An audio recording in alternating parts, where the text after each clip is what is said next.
Baiklah, kita akan coba melanjutkan ya lebih dalam lagi kajian kita mengenai kasus Oriental Circus Indonesia. Sebagaimana dalam penjelasan saya di YouTube yang lalu, saya katakan bahwa kasus ini harusnya dilihat dalam perspektif hak asasi manusia dengan menggunakan yang pertama adalah pasal 35 Konvensi Hak Anak, yaitu mengenai child trafficking and abduction, ya, yaitu mengenai pasal penjualan, perdagangan, dan penculikan anak-anak. Yang kedua, menggunakan Palermo Protocol, satu instrumen hak asasi internasional yang berkaitan dengan pencegahan dan pelarangan serta pemidanaan perdagangan orang. Kemudian yang ketiga, bisa menggunakan juga sebagai tambahan Konvensi ILO 182, yaitu konvensi yang melarang mempekerjakan anak-anak di tempat-tempat yang berbahaya. Serta tentu saja kalau mau ditambahkan lagi, dapat menggunakan Kovenan Internasional Hak Sipil dan Politik maupun Kovenan Internasional Hak Ekonomi, Sosial, dan Budaya, yang semuanya sudah menjadi bagian dari hukum positif kita karena sudah diratifikasi, dan juga sudah ada undang-undang yang berkaitan dengan isu-isu yang tadi ada di dalam masing-masing instrumen internasional. Nah, sekarang memang yang jadi pertanyaan, ada berbagai pihak yang mengusulkan ya supaya dalam kasus ini kita menggunakan Undang-Undang 26 tahun 2000 tentang kejahatan asasi manusia yang berat, yang kemudian seharusnya nanti dibawa kepada peradilan hak asasi manusia. Undang-undang ini tentu saja sudah pernah digunakan di Indonesia.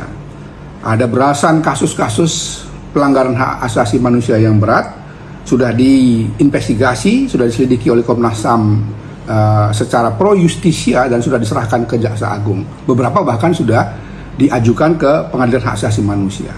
Sekarang kita mau bahas, apakah dimungkinkan menggunakan Undang-Undang 26 tahun 2000 untuk menegakkan hukum dan keadilan atas kasus Oriental Circus Indonesia. Nah, sekarang kita mau mengkaji ya lebih mendalam, apa sih yang disebut sebagai the gross violation of human rights, yang kemudian dalam bahasa Indonesia diterjemahkan menjadi kejahatan HAM yang berat. Penerjemahan ini sebenarnya kurang tepat, tapi sudah menjadi kata yang secara normatif digunakan dalam Undang-Undang 26 tahun 2000. Dalam referensi hak asasi manusia atau hukum pidana internasional, the gross violation of human rights itu kadang-kadang menggunakan istilah the massive violation of human rights, atau kadang-kadang menggunakan istilah the grave violation of human rights. Tentu saja ini instrumen yang digunakan dalam kaitannya dengan the most serious crime, ya, sehingga orang kemudian bisa memisahkan mana yang semestinya dibawa ke dalam satu peradilan pidana umum, mana kejahatan-kejahatan yang mesti dibawa ke satu peradilan hak asasi manusia. Nah, sejarah dari munculnya sistem hukum pidana internasional terkait dengan kejahatan HAM yang berat ini, itu dimulai dalam kaitan dengan hukum perang. Ya, kita tahu pada Perang Dunia Pertama misalnya banyak sekali ya kejahatan-kejahatan militer dari satu negara itu, yang itu kemudian menimbulkan rasa sakit yang luar biasa bagi rasa kemanusiaan, karena dia menyerang masyarakat sipil, melakukan pembantaian, perkosaan, menawan orang sekian lama dengan penyiksaan-penyiksaan, sehingga kemudian terkait dengan penyelesaian masalah pidana kejahatan perang ini muncullah satu instrumen hukum pidana kejahatan HAM yang berat. Kemudian kita tahu juga pada Perang Dunia Kedua ada pengadilan setelah itu ya, setelah Perang Dunia Kedua selesai, ada peradilan Nuremberg di Jerman yang mengadili penjahat-penjahat perang dari kelompok Nazi karena kejahatannya yang luar biasa, yang tentu saja sangat menyakitkan bagi umat manusia, yaitu Holocaust. Satu pembantaian, penyiksaan, pembunuhan terhadap orang-orang Yahudi, tidak saja dilakukan di Jerman, tapi juga di beberapa negara-negara Eropa lainnya, karena Jerman pada waktu Perang Dunia Kedua itu sempat menguasai beberapa negara-negara Eropa. Satu lagi ada pengadilan atau peradilan Tokyo yang kemudian mengadili ya, penjahat-penjahat perang dari Jepang. Nah itu asal muasalnya. Kemudian berkembang muncullah apa yang disebut sebagai Statuta Roma yang memasukkan 4 unsur kejahatan atau 4 kategori kejahatan. Pertama genosida, yang kedua kejahatan kemanusiaan atau kejahatan terhadap umat manusia sebetulnya karena nanti dia terkait dengan pembantaian, pembunuhan orang-orang sipil. Yang ketiga kejahatan perang, dan yang keempat agresi.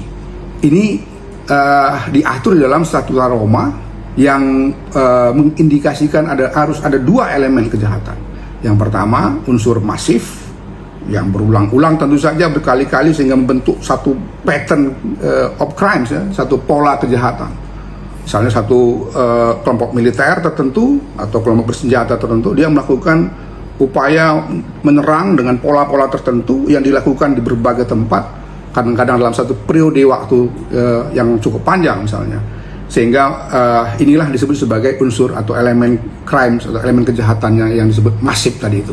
Yang kedua, sistematis. Sistematis itu memang ada unsur komandonya, ada satu langkah-langkah yang sudah direncanakan dengan baik, dan selalu saja ada dimensi yang mengaitkan itu dengan kejahatan negara. Jadi itu asal muasal dari substansi pasal-pasal yang terkandung dalam Statuta Roma itu. Namun di dalam perkembangan selanjutnya memang ada dinamika. Misalnya kejahatan yang terjadi di Rwanda, yaitu perang sipil di antara Hutu yang dominan dengan Tutsi yang minoritas. Ada hampir 1 juta ya orang Tutsi yang dibantai habis, tidak saja oleh tentara maupun pemerintah yang berkuasa di Rwanda yang itu mayoritas orang-orang Hutu, tapi juga oleh kelompok-kelompok sipil. Tetapi kelompok-kelompok sipil ini adalah proksi dari kekuatan pemerintah maupun militer Rwanda. Nah, pembantaian yang demikian besar itu kemudian dikenal sebagai peristiwa genosida di Rwanda, itu memang akhirnya mengadili juga orang-orang atau individu-individu yang bukan merupakan bagian dari state apparatus atau aparatus negara, tetapi disebut sebagai non-state actor, yaitu pelaku-pelaku non-negara, tetapi masih terkait dengan elemen atau organ-organ negara. Nah, untuk kasus yang lebih kontemporer ya, kita bisa ambil di negara-negara kita ada kasus Aceh misalnya, juga ada Rohingya di Myanmar, maupun pembantaian atau kejahatan perang dari Israel terhadap orang-orang Gaza di Palestina. Di Aceh kita lihat itu selalu dianggap sebagai kejahatan HAM yang berat karena ada satu kebijakan negara. Dalam hal ini misalnya dimulai dari menetapkan Aceh sebagai daerah darurat militer. Kemudian setelah itu dilanjutkan dengan kebijakan daerah operasi militer. Setelah itu dikirim berbagai pasukan dari TNI maupun dari Polri yang kemudian di dalam prakteknya ketika dikirim ke Aceh melakukan kejahatan-kejahatan atau pelanggaran-pelanggaran yang sistematik, yang itu merupakan kelanjutan dari kebijakan negara tadi. Banyak orang yang kemudian mengalami penyiksaan, ada rumah-rumah atau properti yang dibakar, dihanguskan, ada orang yang dibunuh misalnya, bahkan juga ada beberapa kasus perkosaan. Nah, seluruhnya itu kemudian dianggap sebagai kejahatan atas kemanusiaan, dampak dari satu kebijakan negara tadi. Untuk kasus Rohingya, dimulai dari satu kebijakan negara Myanmar yang mendiskriminasi beberapa etnis, termasuk etnis Rohingya. Tidak lagi menjadi bagian yang sah dari warga negara, kewarganegaraan Myanmar, karena itu perlu naturalisasi. Nah, dalam proses naturalisasi yang dipersulit itu, kemudian terjadi persekusi terhadap orang-orang Rohingya. Memang ada orang-orang sipil yang bermain di depan, tapi sesungguhnya mereka adalah proksi dari aparatur negara atau dari organ-organ negara itu. Yang paling aktual barusan ini, bahkan ICC sudah mengeluarkan satu kebijakan ya untuk menangkap ya yang dianggap sebagai tersangka pelaku kejahatan perang, ya, dari kategori ketiga ya dari Statuta Roma itu, yaitu Benyamin Netanyahu dan 2 orang pejabat tinggi lainnya, karena melakukan satu kejahatan perang. Mereka melakukan satu tindak pidana dari kebijakan tentu saja untuk melakukan akuisisi atau okupasi terhadap tanah-tanah yang dimiliki secara sah oleh orang Palestina, dan untuk itu mereka melakukan pengeboman, pembantaian, pembunuhan dan lain-lain terhadap tidak saja orang-orang dewasa atau orang yang mereka anggap sebagai musuh militer mereka, tapi juga kepada anak-anak, perempuan, bahkan bayi-bayi. Ini semua yang dianggap sebagai kejahatan HAM yang berat. Nah, sekarang pertanyaannya, meskipun kita tahu tadi ya bahwa ada perkembangan dari yang semula yang didakwa atau yang dibawa ke pengadilan hak asasi manusia yang berat itu hanya orang-orang yang mewakili negara, tapi kemudian dalam kasus Rwanda berkembang, termasuk juga orang-orang yang disebut sebagai non-state actor, pelaku-pelaku non-negara.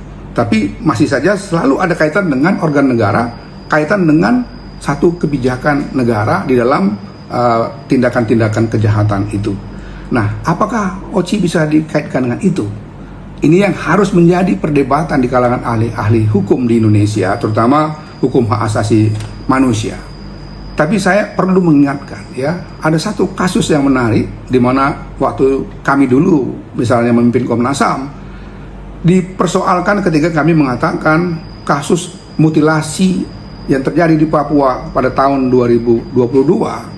Sebagian pihak, tokoh-tokoh masyarakat menginginkan itu menjadi kejahatan HAM yang berat, sementara Komnas HAM pada waktu itu berkesimpulan ini semestinya dibawa ke pidana umum, bahkan dalam prakteknya dibawa ke peradilan militer. Apa yang terjadi? Para terdakwa baik dari militer maupun dari sipil, ada 4 orang militer dan 4 orang sipil, oleh pengadilan negeri di Indonesia dihukum berat. Ada yang dihukum seumur hidup, ada yang dihukum 20 tahun, ada yang dihukum 15 tahun. Bahkan ketika dibawa sampai pada tingkat kasasi, Hakim Agung di kasasi itu memperkuat putusan pengadilan di bawahnya. Artinya kalau kita mau melihat pada urgensi dan kepentingan dalam rangka menegakkan keadilan, kadang-kadang kita tidak perlu terjebak untuk memperdebatkan apakah ini mesti dibawa kepada peradilan HAM sebagai kejahatan HAM berat atau dibawa ke peradilan umum saja, karena yang lebih penting itu adalah kemauan dan kehendak dari peradilan itu sendiri dalam menegakkan keadilan.